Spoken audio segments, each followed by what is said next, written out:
అన్నమయ్య జిల్లా ముక్కలు కాబోతోందంటూ సామాజిక మాధ్యమాలలో వైరల్ అవుతున్న వార్తలను నమ్మవద్దని మంత్రి మండిపల్లి రాంప్రసాద్ రెడ్డి తెలిపారు. చంద్రబాబు ప్రజల ఆకాంక్షలను, అభిప్రాయాలను పరిగణలోనికి తీసుకుని నిర్ణయం తీసుకోవడం జరుగుతుందని, వస్తున్న వదంతులను ప్రజలు నమ్మవద్దని ప్రజలకు విజ్ఞప్తి చేశారు. అందరికీ నమస్కారం. ఈరోజు మధ్యాహ్నం కొన్ని ప్రచార మాధ్యమాల్లో రాయచోటి నియోజకవర్గాన్ని మదనపల్లి జిల్లాలో కలుపుతారని వార్తలు చూస్తున్నాం.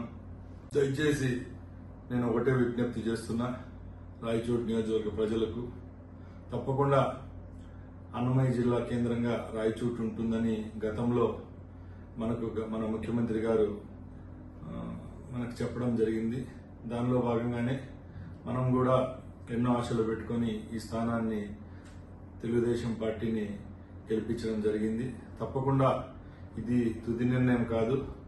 నేను ఇప్పుడే విజయవాడకి వెళ్తున్నా. తప్పకుండా ముఖ్యమంత్రి గారిని అలాగే ప్రభుత్వాన్ని ఒప్పించి రాయచోటి తప్పకుండా అన్నమయ్య జిల్లా కేంద్రంగా ఉంటుందని తెలియజేసుకుంటున్నా.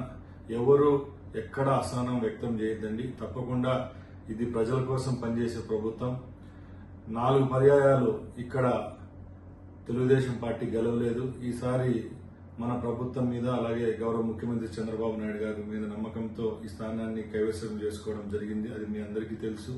మీరందరూ ఈ ప్రభుత్వం మీద, నా మీద, ముఖ్యమంత్రి గారి మీద పెట్టిన నమ్మకాన్ని ఒమ్ము చేయకుండా తప్పకుండా ఈ నిర్ణయాన్ని వెనక్కు తీసుకునే విధంగా చర్యలు తీసుకుంటాం. అలాగే నేను ఒకటే చెప్తున్నా, ఇది తుది నిర్ణయం కాదు, ఇంకా టైం ఉంది.